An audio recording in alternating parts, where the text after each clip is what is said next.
महसूस ये होता है कि दौरे तबाही है, शीशे की अदालत में पत्थर की गवाही है, कातिल ही मुहाफिज है, कातिल ही सिपाही है। हरियाणा के अनंतपुर में बुलडोजर या कार्रवाई को लेकर आज 13 तारीख को महापंचायत का आगाज हुआ और उस महापंचायत में सहारनपुर से पूर्व मंत्री शायान मसूद भी पहुंचे। मंत्री जी, क्या कुछ फैसले लिए गए हैं? ये साहब, यकीनन ये जो हो रहा है अनंतपुर में, ये अफसोसनाक है। अगर 1300 साल पुराने गांव के साथ ही हो सकता है तो हिंदुस्तान में मैं समझता हूँ कोई भी गांव सुरक्षित नहीं है।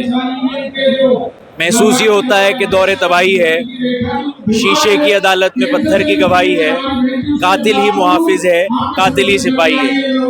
तो यकीनन देश के प्रत्येक उस नागरिक को जो इस देश के मुस्तकबिल के लिए फिक्रमंद है, उसको एक आना पड़ेगा, लड़ना पड़ेगा और आवाज उठानी पड़ेगी। लेकिन आला अधिकारियों का कहना है कि सुप्रीम कोर्ट का आदेश है, वन विभाग की जमीन है, बुलडोजर तो चलाना पड़ेगा। मैं वही तो कह रहा हूँ, 1300 साल पुराना गांव, जो गांव 1300 साल से बस रहा हो, क्या वन विभाग का जब वन एक्ट आया वो इस गांव से पहले आ गया था? इस गांव में बिजली के कनेक्शन, सड़कें, हाउस टैक्स सब कुछ दिया जा रहा है। तो यकीनन कहीं ना कहीं कोई ना कोई लैप्स है और सरकार को सोचना पड़ेगा कि इस तरह से उजाड़ा नहीं जा सकता लोगों। शायद भाई, आप भी काफी देर से महापंचायत में बैठे हुए हैं, विपक्षी दल यहाँ पर मौजूद है, किसान मजदूर संगठन यहाँ पर है, टिकैत साहब आए हुए हैं, क्या कुछ फैसले लिए जा रहे हैं? अगर शासन प्रशासन बैकफुट नहीं आता तो क्या कुछ नतीजे निकलेंगे? साहब, ये लोकतंत्र है और लोकतंत्र की खूबसूरती यही है कि लोकतंत्र के अंदर समाज, जनता जब अपनी बात को रखना चाहती है तो उसको इसी माध्यम से रखा जाता है। तमाम देश के कोने कोने से लोग इकट्ठे हो रहे हैं, अपनी बात रख रहे हैं और यकीनन आप देखिएगा कि जनता की बात सुनी जाएगी। मेरे साथ जुड़ चुकी है मैडम, किस तरीके से देखते हैं पूरी घटना? देखो, ये एक सरकार की सोची समझी साजिश है।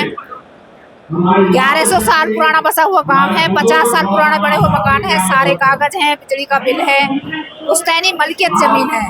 लेकिन आपने वर्तमान सरकार को देखा होगा कि इसके दो ही मुद्दे मेन रहते हैं, साम दाम दंड भेद, कुछ भी अपना करके सत्ता में बने रहना, और दूसरा है धन अर्जित करना। तो ये इनकी एक चाल है, एक साजिश है कि ये अनंतपुर गांव तो एक शुरुआत है, ये इसी श्रृंखला में 200 गांव है कि इन गांवों की जमीनों को इलीगल घोषित कर दो और इसको बिल्डरों को बेच दो, उद्योगपतियों को इसको बेचेगी, मोटा धन अर्जित करेगी, फिर उनको उद्योग लगवाएगी। उस उद्योग में भी इनका हर जगह 50% की हिस्सेदारी होती है। देश पूरा कर्ज में डूबा हुआ है। तो इनका मेन मकसद है धन अर्जित करना, धन अर्जित करना, और धन अर्जित करने के लिए ये चाल चली गई है, क्योंकि कोर्ट भी सरकार चला रही है, संविधान भी सरकार चला रही है। कोर्ट से, संविधान से, लोकतंत्र से सबसे ऊपर सरकार हो गई है और सरकार अपनी मनमानी पर है, उसे जनता के सुख से कोई मतलब नहीं है। आप देखोगे ना, वो स्वास्थ्य, शिक्षा, सुविधाओं पर कभी बात नहीं करती। जो हमारी मूलभूत आवश्यकता है, रोजगार, मकान, कभी बात नहीं करती। उसका एक ही मकसद है, सत्ता में बने रहना, ज्यादा से ज्यादा धन अर्जित करना, और उसी के लिए षड्यंत्र पूरा रचा गया है। क्या मैडम, यहाँ पर गुर्जर समाज के व्यक्ति या फिर 36 बिरादरी आज यहाँ पर उमड़ी हुई है? देखो, यहाँ पर आज 36 बिरादरियां और हर किसान संगठन, हर जो भी संगठन चल रहे हैं, ज्यादातर संगठन यहाँ पहुंचे। लगभग 9 राज्यों के लोग आज यहाँ पर पहुंचे हैं। तो ये आंदोलन हमारा जारी रहेगा हमेशा। हमने पहले भी बलिदान दिया राजस्थान में और उसी मूड के साथ हम आप बैठे हैं। हम जान दे देंगे, जान ले लेंगे, लेकिन अपनी पुश्तैनी जमीन को किसी को कब्जाने नहीं देंगे और यह आंदोलन चलेगा यदि सरकार की प्रतिक्रिया कुछ नहीं आती है।